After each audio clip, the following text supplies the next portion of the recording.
hey there guys, and welcome back. On this week's show, a router table for your trim router.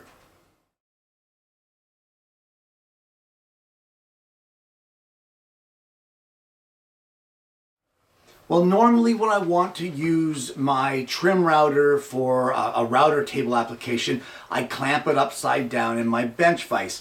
And honestly, I'm not feeling too secure about that these days, and I started thinking I would like to have a little mini router table for the trim router. So I started looking into it, and they are available out there, and they're 160 bucks. That's a lot of coin for something that gets used as little as what it does in my shop. So today, we're gonna make one.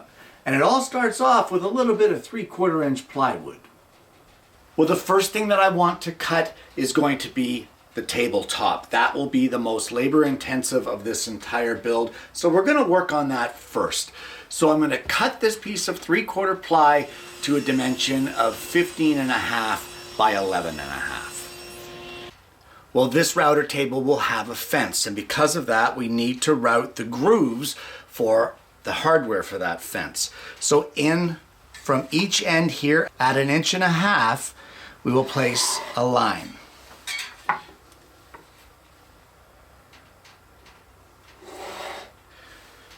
From one end, that will end up being the back of our router table, we'll place a mark at 1 inch on that line.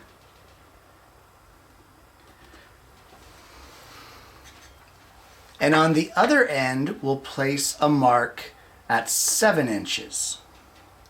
You know what, let's go 7.5. 7.5 inches, I like that. And this will be the length of our slots for our fence. So I'm just gonna take this over to the router table. I'm going to install a spiral upcut 5/16 diameter bit, and using the fence, we will cut these slots.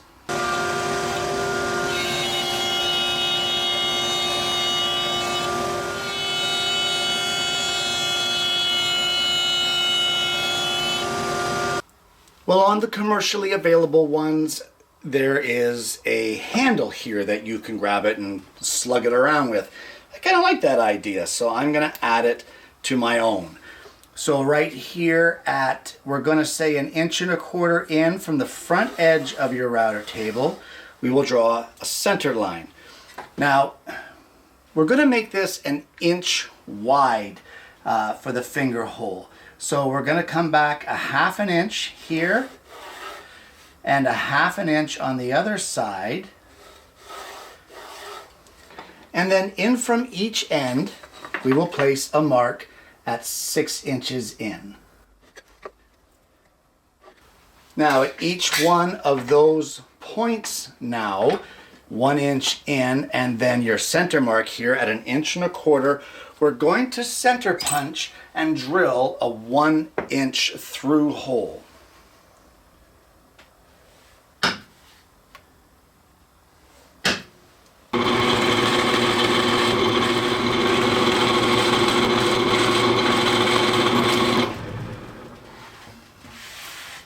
And then over at the scroll saw, we will just connect the two holes and cut out that center section to form our handle grip.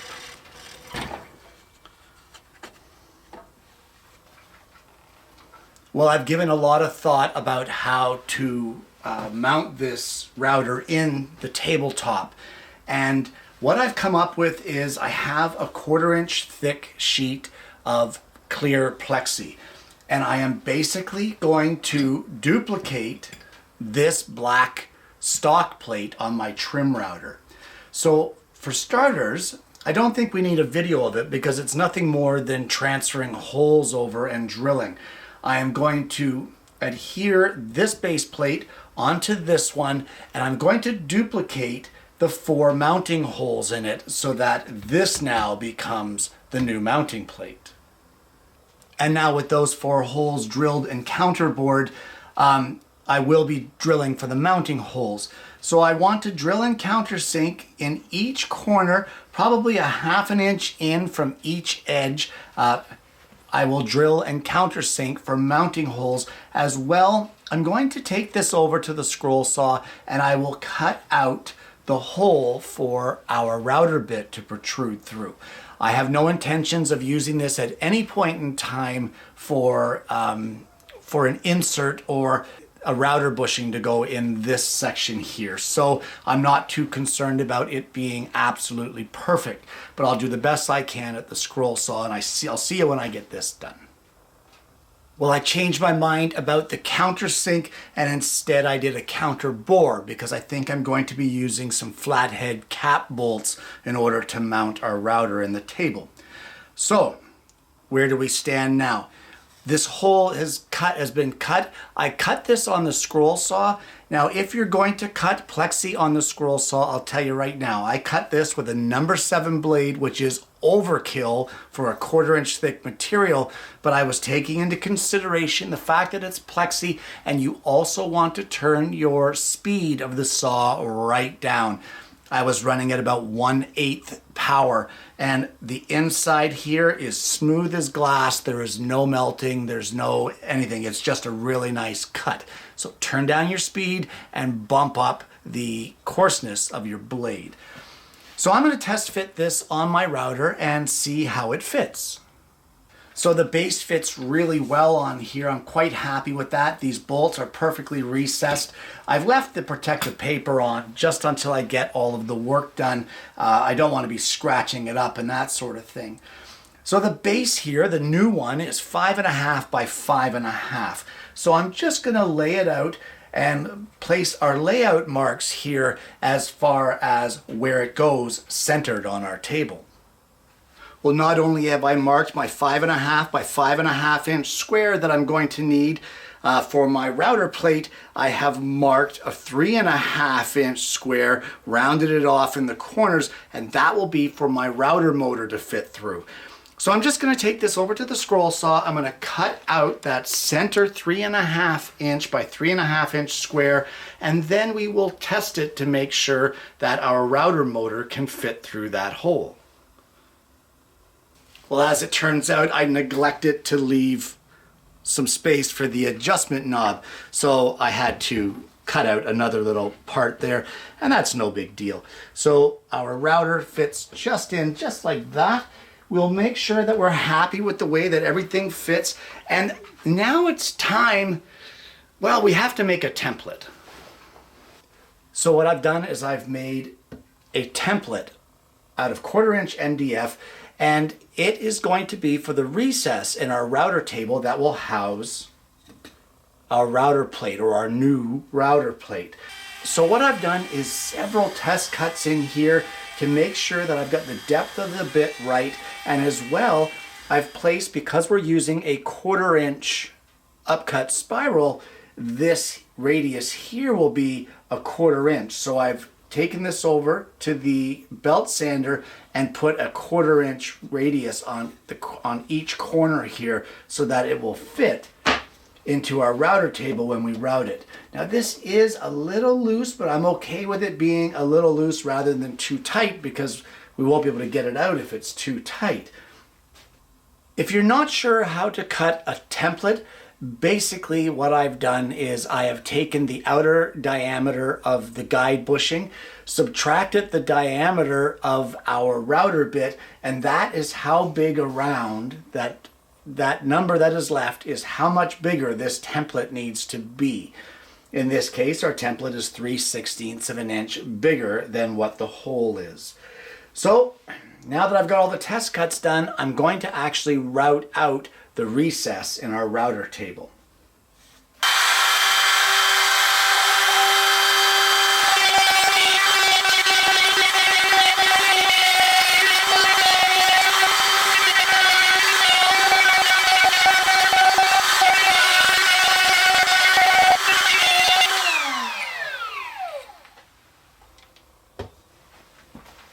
Now, before you remove your template, just check it to make sure that your base fits in here nicely.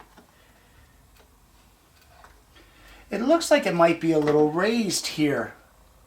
So I'm going to lower my bit just a touch, and I'm going to keep working at it until I get the base exactly how I want it. Right now it's a little too proud, so no big deal.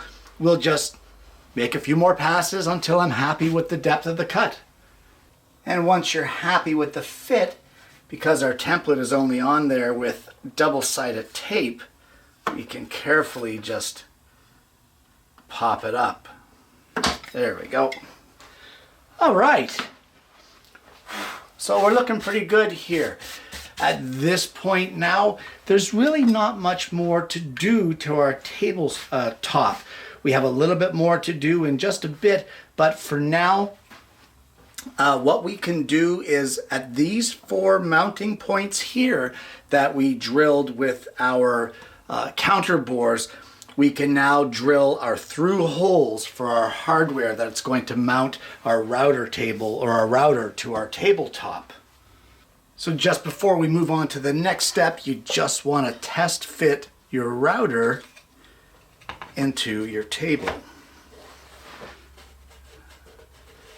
Yeah, looks good. All right. So there you go. That is now set in place. We'll deal with the mounting later because there's still a bit more that we need to do. But at this point now, we can turn our attention to making the legs for our router table.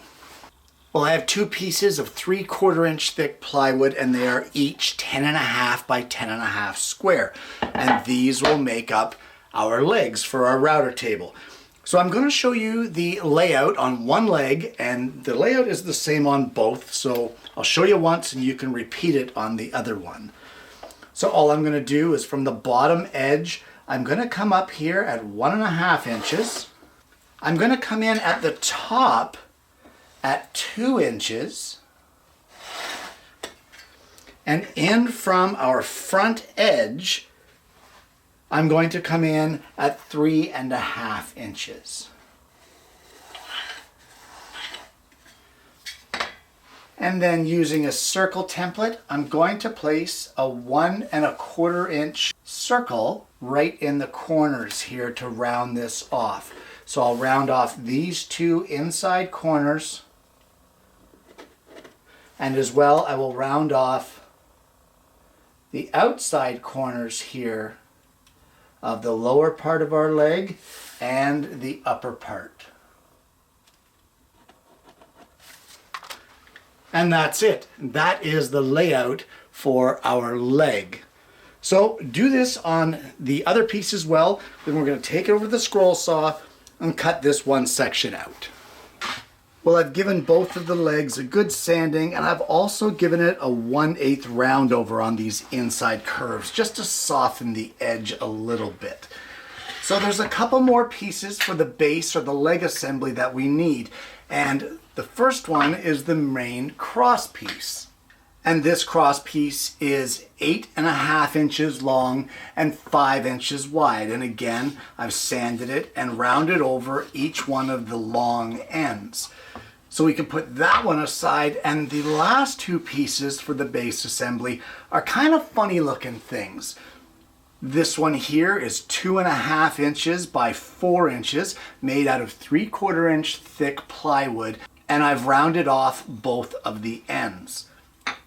This one here is 4.5 inches by 6 inches, made out of 1/2 inch ply, and this one also has both of the ends rounded off. Now what I've done is I've drilled and countersunk, and these will get screwed together kind of like this. So these 2 pieces here, we can glue these and screw these together. And what this is going to end up being when it's mounted to our back brace, it's going to be cord storage. So screw these together, and then we can mount them to our cross brace piece.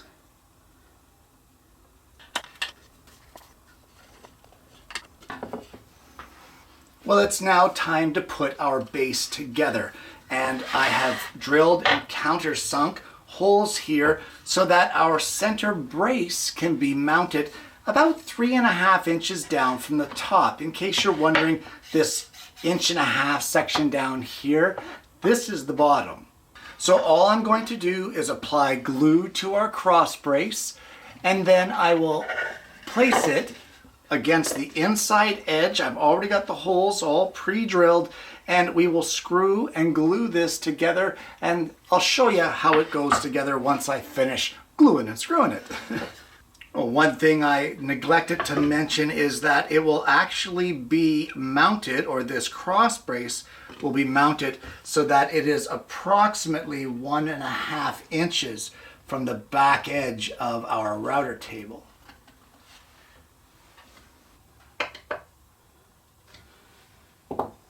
Okay, so we'll clean up our squeeze out, and then once we get the squeeze out cleaned up, we can then glue and screw our cord holder into place onto the back of our cross brace here. Well, now that the stand is glued and screwed together, the last step here in the router table assembly anyway is to mount our top. So we will mount it so that the back edge is flush with our stand and we are centered left to right on our legs. So I'm just going to place some marks on here. I'm going to glue or drill some countersinks and some pilot holes in the top of our router table, and I'm going to glue it and screw it down into our leg supports.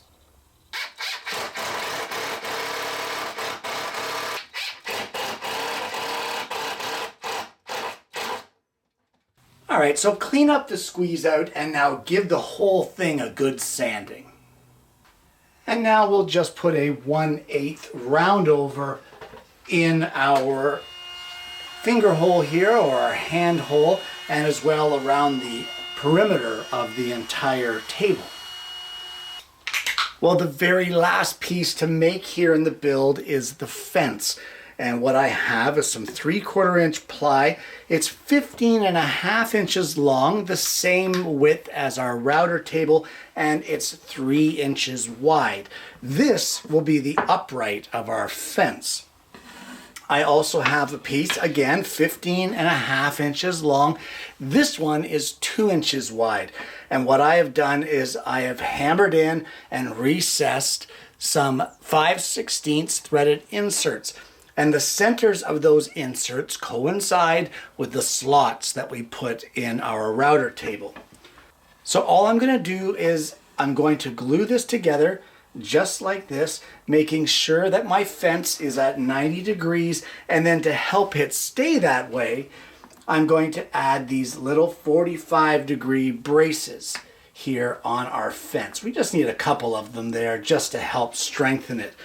I'm going to glue that up, and we're going to let it set up, give it a good sanding, and that is our fence done.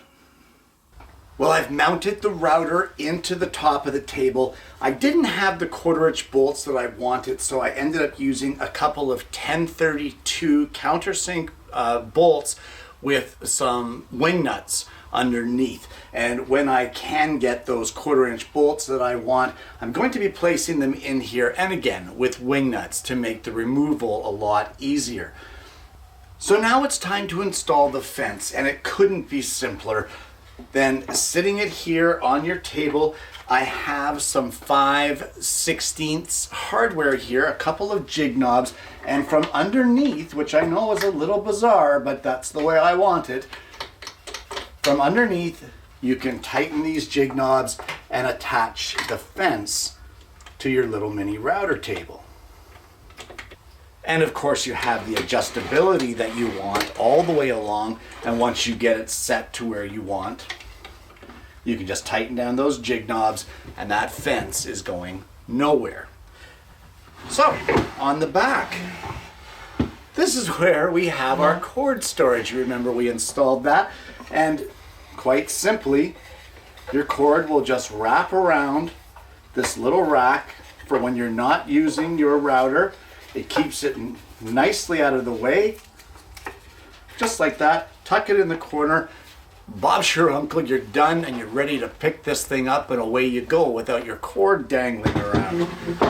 All right, so with this being finished, let's take it for a test spin. Well, the first thing you want to do, of course, is secure it to your bench, and in my case, I have one leg here pinned between a bench dog and this little clamp here, and the other end I will clamp down to the front end of the bench just using a quick grip. So the next thing you want to do is install a bit. Now you do have access in here to get your wrench into the front of the table, as well from the back, that notch that we cut out for the set screw for your depth of your trim router, that allows you access to adjust your up and down mechanism of your router table.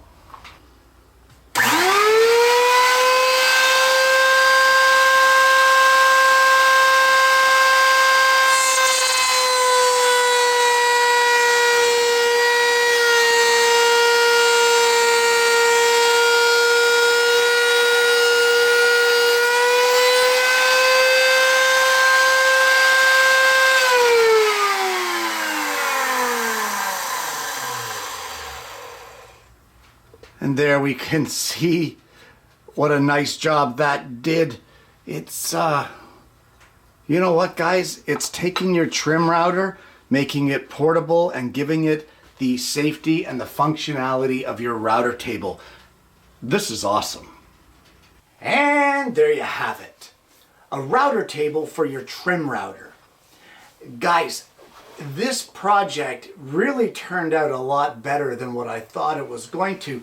I was kind of skeptical at first because, of course, it always looks good on paper, and then as you start to work on it, sometimes it doesn't look so great.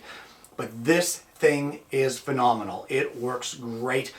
I really like the way that I incorporated the wing nuts to hold the router into the router table.